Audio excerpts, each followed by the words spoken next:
Welcome to Voices from the Cliff, a public affairs presentation of Briarcliff University. I'm your host, Ford Clark. On today's program, our guest is Justin Barker, the voice of the Chargers. Thanks for joining us on the program today, Absolutely, JB. Ford. Glad to be here. Yeah, you're a Sioux City guy. You've always been a Briarcliff guy, as I understand it. So, is that correct? That is absolutely correct. I grew up in the Newman Flanagan Center, That's watching all the way back to the Leon Trimmingham and Amato Martinez days into the women's basketball run in the late 90s. My entire upbringing of basketball has been high school hoops in this town and Briarcliff. Well, so where did that connection start? I mean, from obviously from when you were just a little shaver. I mean, how did that start? What attracted you to Briarcliff athletics? My dad was a fan, and so that was an easy outlet for us to get out at night, grab a bag of popcorn, and watch some good basketball. And my dad knew of some of the players here and had formed some relationships because he's a carpenter in town, and so he knew some of the guys, and it just became a thing where, all right, let's go to Briarcliff tonight, let's watch. And we didn't miss many games, that's for sure. What are some of your fondest memories of growing up watching Briarcliff athletics? Leon Trimmingham is definitely one of those. For those that don't know, going back a little bit, he literally turned into the Michael Jordan of Australia. Okay. He took over Australia. He was their best player. There were billboards, there were signs, there were endorsement deals. He was everywhere during that time, and the undefeated 37-0 team that ended up bowing out in the national semifinals. That team was so fun to watch, but there's been so many, and I think the fun part about it, in looking back over time through all of the great players that have come here, watching Coach Nacky on the sidelines, to getting to know some of the coaches today, it's just fun, and it's even more fun for me in covering high school sports in town that I can cover some kids for 8 years. And that is really rewarding for me to be able to root for them in high school, Right. in whatever sport they're playing, be it baseball, basketball, football, and then be able to watch them collegiately.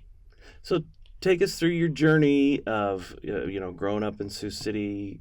Where'd you go to high school, college, all those kinds of things, and clear up through to today. What was your overall journey? Yeah, so I graduated from East High and loved it, absolutely loved it. Love all the sporting events of high school. I love the atmosphere. And I was lucky enough that Kirk Heinrich and I were in the same class. Okay. He was at West, which they beat us every year to go to state, and rightfully so. They're state champions and one of the best teams that this city has ever seen. But I got to watch him growing up because we played against one another. I never had to guard him, thank goodness. But I played basketball through my freshman year of high school and then decided that, that wasn't really a thing. Slow feet, can't shoot, can't guard. Those aren't really characteristics coaches want. And so when I was 16, I applied at Powell Broadcasting, where I still work today.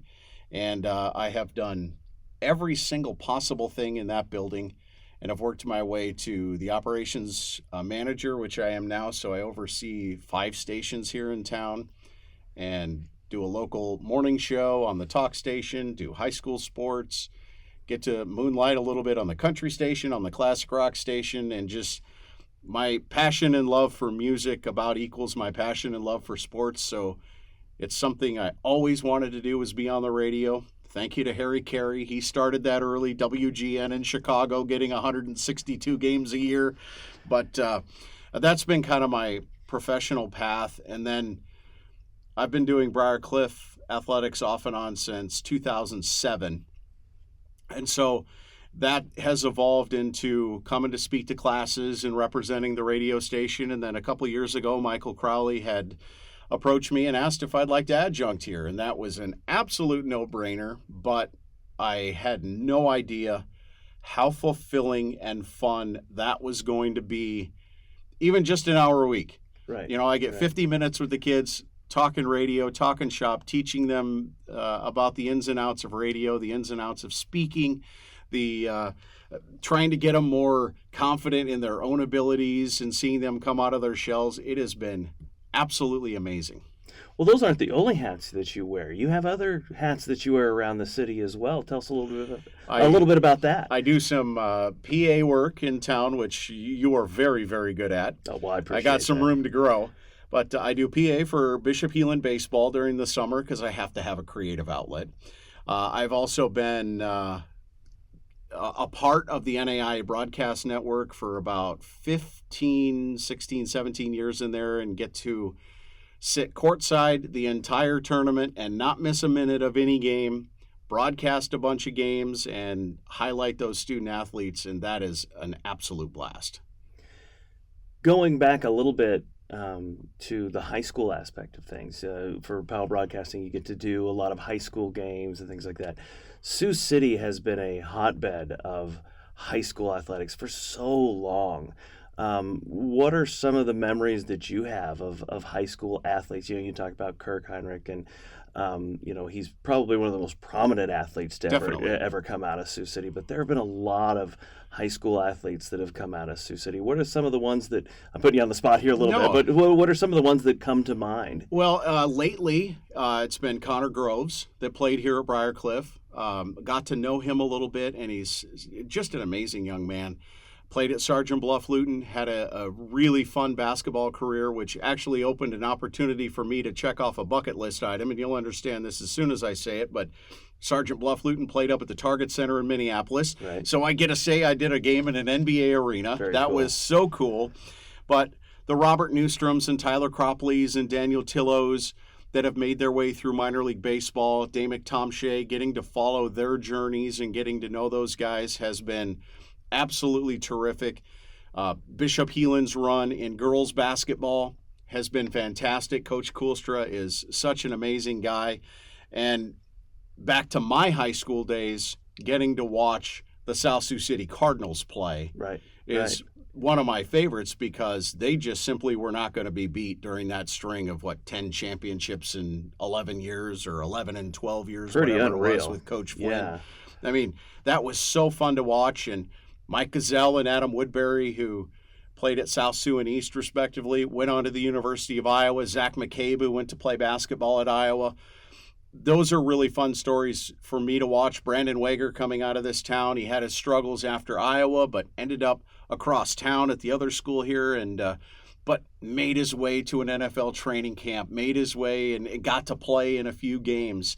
So those are the kind of memories that really pop out to me, is watching the kids be successful from this town, and the Jackie Kalins, and then Brittany Donaldson, who is a trendsetter in the NBA, the first female assistant head coach, won a state championship at North High, was just a fantastic player and so fun to watch. So the sports community in this town is very close. It is very fun. I would say first and foremost, we're a high school sports town, but college isn't terribly far behind. Exactly. So, this is my first year of being able to experience the Briarcliff atmosphere, and it's such a great atmosphere. It's such a tight-knit community here at Briarcliff, and the students are great, the coaches are great, and they're so focused academically. I mean, all of the students from every sport, they're so very focused on their academics. They're great students, they're great people, they're great coaches. It's just been such a fun experience, and that's something that you've gotten to experience for such a long time. Yeah, absolutely, and it goes back to Coach Mike Power on the women's side, and Nick Nelson and Todd Barry, and obviously Coach Sfigera now, but Brian Ortmeyer has been fantastic. Coach Ledegi, I've never played a down and tackle football in my life, but I would try to run through a brick wall for that guy. Absolutely. That's how he comes off and presents himself. He's genuine and awesome. Coach Corby and the baseball team has provided me some fun opportunities. When they played at Field of Dreams, I got to be the PA guy at Field of Dreams, the first, organized college game in history, and I got to be a part of it because of how great the coaches are here, and they asked me to do it. Obviously, I was never going to say no, but that was such a neat, fun experience, and getting to know the assistants around here and the way that they care about the kids, the way that they help mold the student athletes into what they're going to be. I mean, you look up and down the rosters on, say, men's and women's basketball, because that's what we've been covering. But you got kids that have 4.0 plus grade point averages that are shooting for the stars, and they're going to reach it because I think in part because of their time here at Briar Cliff, because they're good kids. Yeah. But, yeah. You can't walk around on campus up here. I was just walking in to meet you, and I got a wave and a hey, how you doing from two different basketball players that I didn't even see. But Yeah. that when you talk about this community and how close it is up here at Briar Cliff, it really rings true. Absolutely. Absolutely. Okay. One last question before I let you go, and I'm going to kind of make you look in your crystal ball here.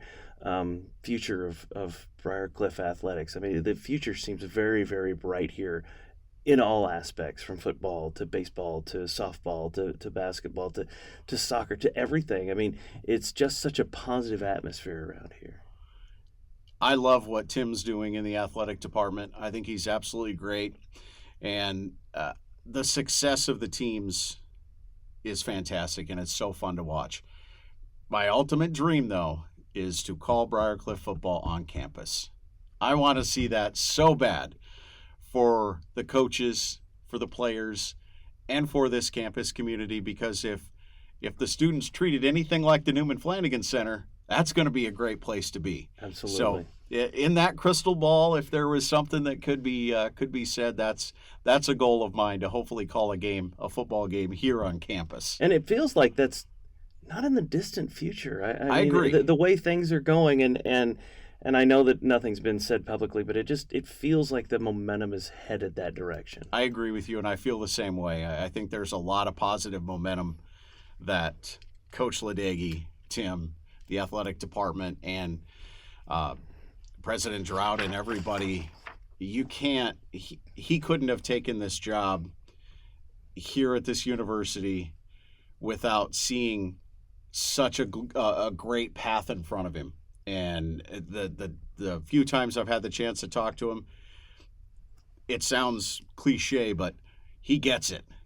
He really gets it. Absolutely. And you have to pull in all departments. It really is a team and a family situation. So I think it's great how the academics are here, the athletics are here, the life on campus is here, the professors here, just great people. And I think that will all equate to success real fast. JB, we appreciate you joining us on the program today. Anytime. All right. Our guest today has been Justin Barker, the voice of Charger Athletics. This has been Voices from the Cliff, a public affairs presentation of Briar Cliff University. I'm Ford Clark.